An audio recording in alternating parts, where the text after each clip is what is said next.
নেতৃত্বে একটা মিটিং হয়েছিল সর্বদলীয় ঐক্য জোটের সব রাজনৈতিক দলের।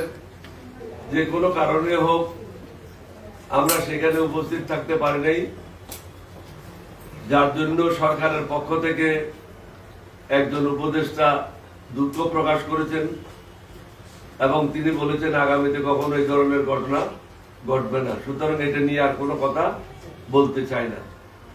আমরা মিটিং এ থাকি বা না থাকি, আমাদের বাংলাদেশের ব্যাপারে সরকারের কাছে থাকা উচিত। কালকে আমরা দেখেছি সেই তালিকাটা ছিল না, অর্থাৎ যার যে দায়িত্ব সেটা সে পালন করছে না। আপনি সচিবালয়ে যান, সচিবালয়ে স্থবিরতা বিরাজ করছে। কে বদলি হচ্ছে, কে কোথায় যাচ্ছে, কে প্রমোশন হচ্ছে, এটা নিয়ে সবাই ব্যস্ত।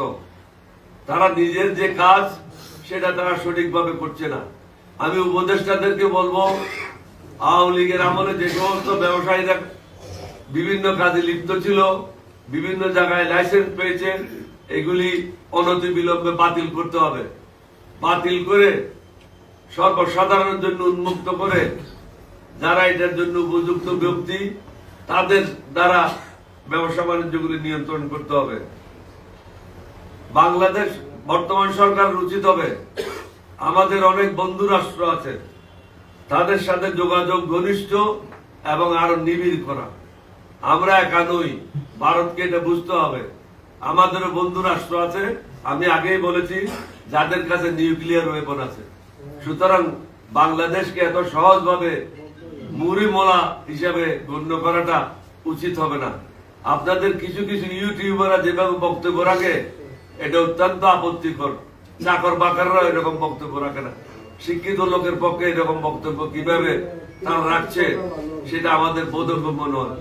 আপনারা ইতিমধ্যে বাংলাদেশের সাথে সম্পর্ক, এই টেলিফোন বন্ধ করো না, আপনারা ইতিমধ্যে দেখেছেন পশ্চিমবঙ্গের বাজার বন্ধ, হোটেল বন্ধ, ব্যবসা বন্ধ, হসপিটাল বন্ধ।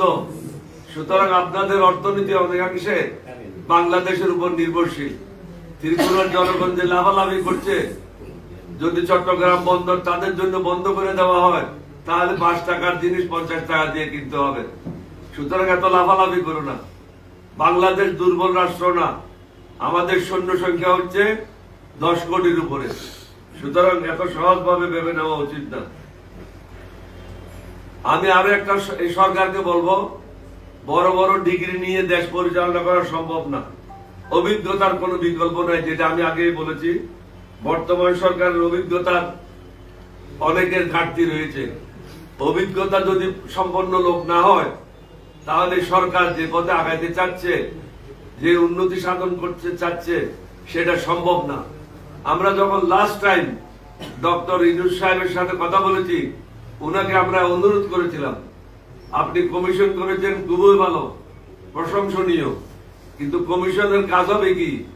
তাদের উচিত হবে তাদের মেম্বারদেরকে নিয়ে তাদের সাবজেক্টের উপরে একটা ফর্মুলেট করা। তারা কি করতে চায়, কি পথে এগোতে চায়, কি কি সংশোধনী করতে চায়, এগুলি প্রাথমিকভাবে তাদেরকে একটা খসড়া প্রস্তুত করতে হবে। তারপরে দেশের 15-20 জন, 30 জন, 40 জন, 50 জন বিশেষজ্ঞদের সাথে বসে তাদের খসড়াটা ওদের সাথে আলোচনার মাধ্যমে এটাকে আরো উন্নত করবে। তারপরে তৃতীয় স্তরে সমগ্র বাংলাদেশ থেকে যারা এক্সপার্ট এই সাবজেক্টে তাদেরকে ডেকে কর্মশালা করবে 2 দিন বা 3 দিনের। তাহলে এটা একটা পার্লামেন্টের মতো হয়ে যাবে।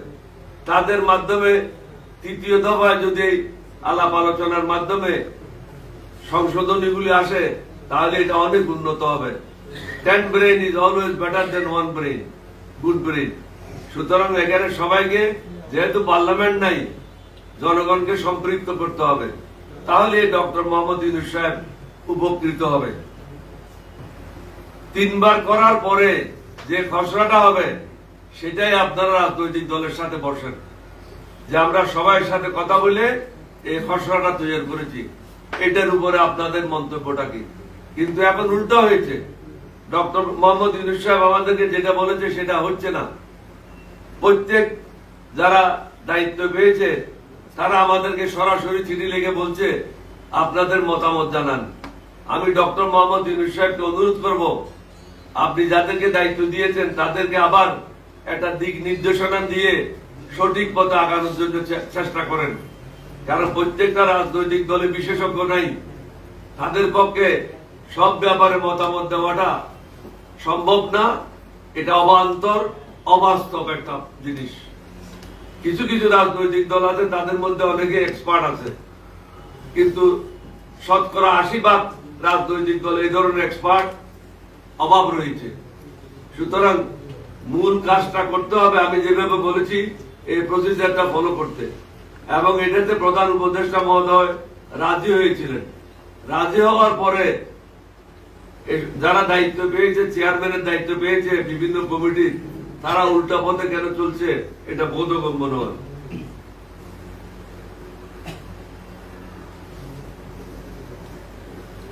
বর্তমান সরকারকে অনভিজ্ঞতা এবং ষড়যন্ত্রের মাসুল দিতে হবে, এটাই সত্য। এখানে অনভিজ্ঞ লোক অনেককে আপনারা সম্পৃক্ত করেছেন, বিতর্কিত অনেক লোকদেরকে আপনারা সম্পৃক্ত করেছেন। হাসিনার তাবেদার বাহিনীরা এখনো সরকারি চাকরিতে বহাল আছে বিভিন্ন জায়গায়, আমি একটা জায়গায় বলবো না, বিভিন্ন জায়গায়। সুতরাং তারা হাসিনার কাজ করবে, আপনার কাজ করবে না। এখনো কোনো বড় দুর্নীতিবাজ ধরা পড়ে নাই, এটাই দুঃখের বিষয়।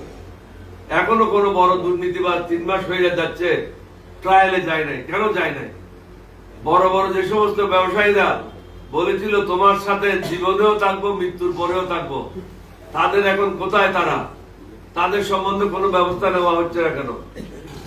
এই নজরুল বলেছিল হাসিনার সরকার বারবার দরকার, এই নজরুলকে কি করেছেন আপনারা? জেলখানায় থাকলে তো হবে না, তাকে ফ্লোরে শোয়াই দেন। ফ্লোরে শোয়াই তার কাছে যে অবৈধ টাকাগুলি আছে এগুলি উদ্ধার করেন।